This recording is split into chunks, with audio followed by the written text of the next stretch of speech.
तो this is lecture 11 में हमने इस्लामिक एडमिनिस्ट्रेशन को पढ़ा था कि कॉन्सेप्ट ऑफ स्टेटहुड इन इस्लाम क्या है। अब हम थोड़ा प्रैक्टिकल देखेंगे कि जो हमारे खुलफाए राशिदीन या बायस कैलिफ्स हैं, ऑल फोर, उनकी एडमिनिस्ट्रेशन कैसी रही है उसको हम थोड़ा देखेंगे। प्रॉफिट के बाद जो पहले खलीफा थे या पहले कैलिफ थे, टोटल कैलिफेट का टेन्योर रहा है 30 ईयर्स, राइट। उनमें सबसे पहले कैलिफ बनते हैं, उनका जो टेन्योर है वो होता है 2 साल का।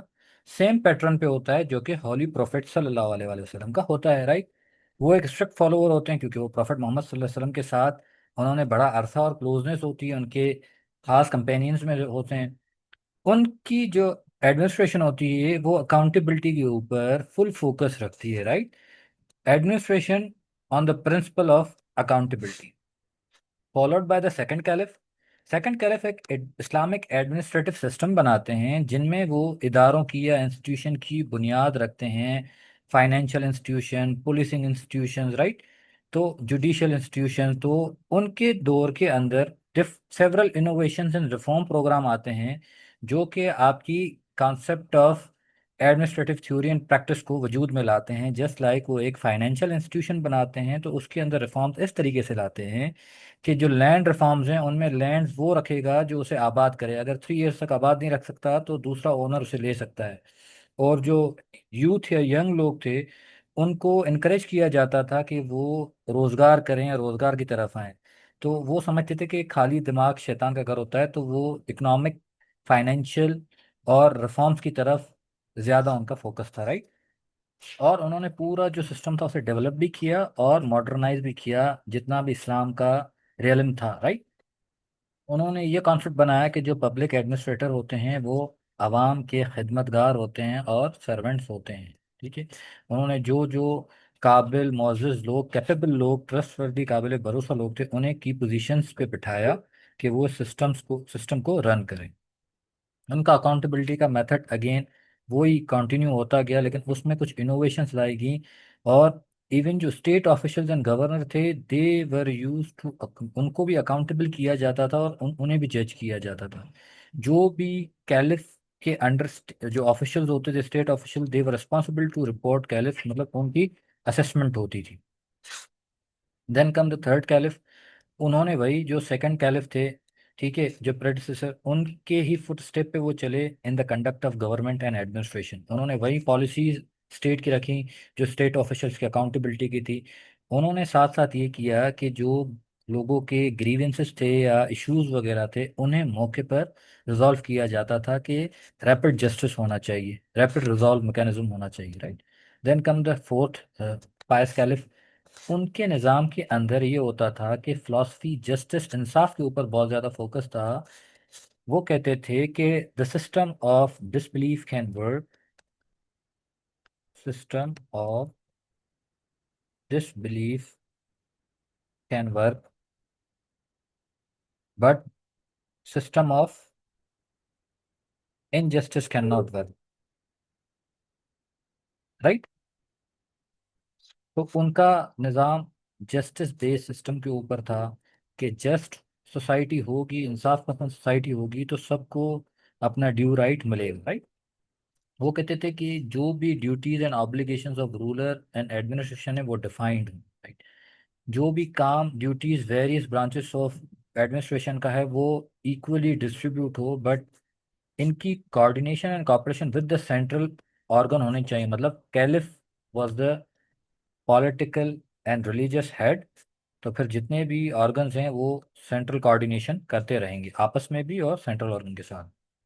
फिर इन्होंने अगेन डिस्ट्रीब्यूशन ऑफ वेल्थ के लिए वही इक्विटेबल प्रिंसिपल रखा, अपॉर्चुनिटी रखी लोगों के लिए कि सबको वेल्थ की डिस्ट्रीब्यूशन में इक्वल शेयर मिलना चाहिए।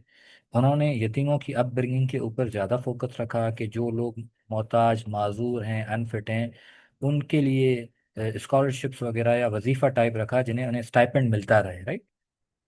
और उन्होंने डिफाइन कर दी कि रूलर्स की क्या राइट्स एंड ऑब्लिगेशंस हैं और जो रूल्ड हैं उनके राइट्स एंड ऑब्लिगेशन एक दूसरे के ऊपर क्या है।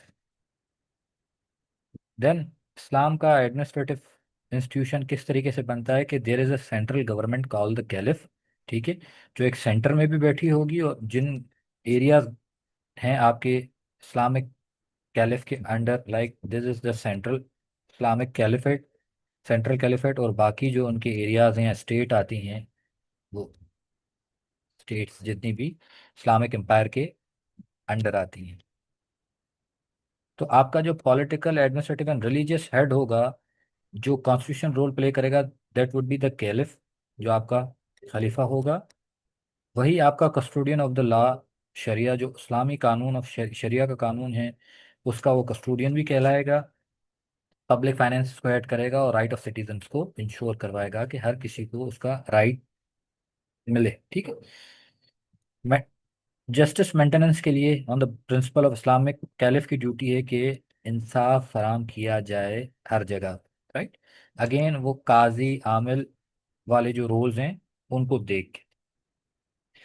अब लेट्स सपोज सेंट्रल कैलिफेट, जो सेंट्रल आपकी कैलिफेट है अथॉरिटी, वहां पे कैलिफ बैठा है, और इसी तरीके से जो बाकी आपके स्टेट या प्रोविंसेस हैं वहां पे governor were the representative, like वो कैलिफ के रिप्रेजेंटेटिव थे, और वही सेम रोल प्ले करते थे जो कैलिफ सेंटर में प्ले करता है, वही गवर्नर अपने रिस्पेक्टिव प्रोविंसेस में अपना रोल प्ले करते थे।